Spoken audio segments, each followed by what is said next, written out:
The Westerns are one of the tentpole genres in American cinema. But why did you want to play in that particular sandbox, especially with this type of anti-hero type of character? Yeah, I'm with you about the Western. I grew up watching Once Upon a Time in the West, and my favorite Western performance is Charles Bronson as harmonica. I was always fascinated by his ability to convey so much and do so little.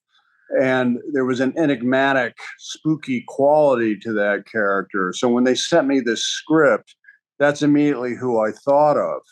And I like characters that raise more questions than answers, and I think that with this Colton Briggs character and his daughter Brooke Briggs, these are two social misfits that don't know how to fit into society. They don't know how to laugh at people's jokes. They don't know how to cry at funerals. They don't know how to feel love, and they both have a propensity towards violence. So I think, for me, at the heart of it, it was a family drama about a father and a daughter, and they have to, through the experience of this road trip, learn to love.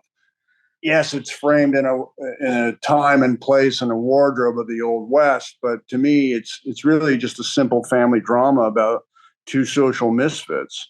Absolutely, and then this movie really taps into the relationship between father and children with Colton and Brooke and James's motivation. What do you think is unique about that particular bond, and how did you tap into that with Ryan Kiera Armstrong, who plays your daughter Brooke?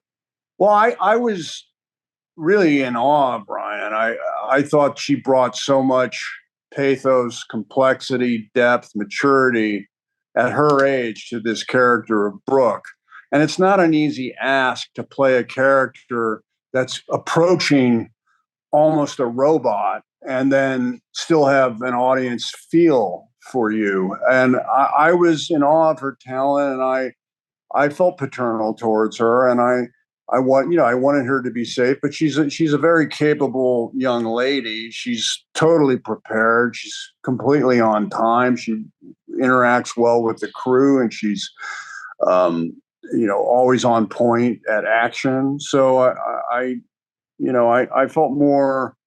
I felt like I was more of a fan than anything else.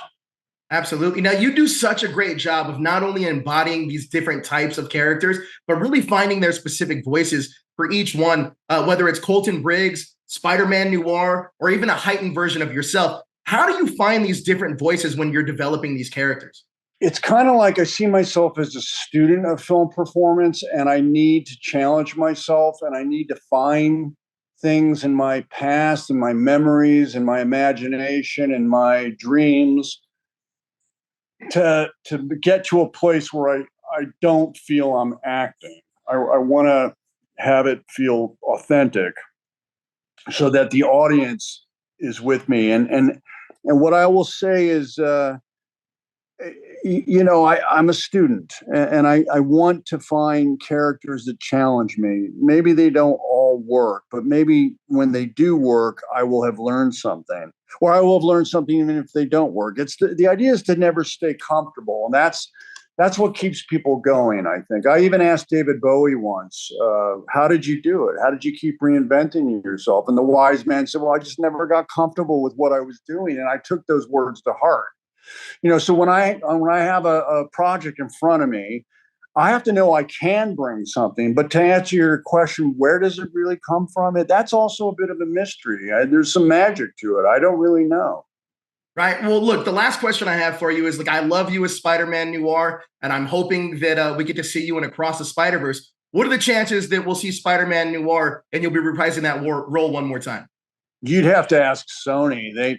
I don't know what's going on with that. No one's spoken to me about that. Ask them. I don't know. I really don't. I wish they would. I love Spider-Man Noir too. I think that's a great character.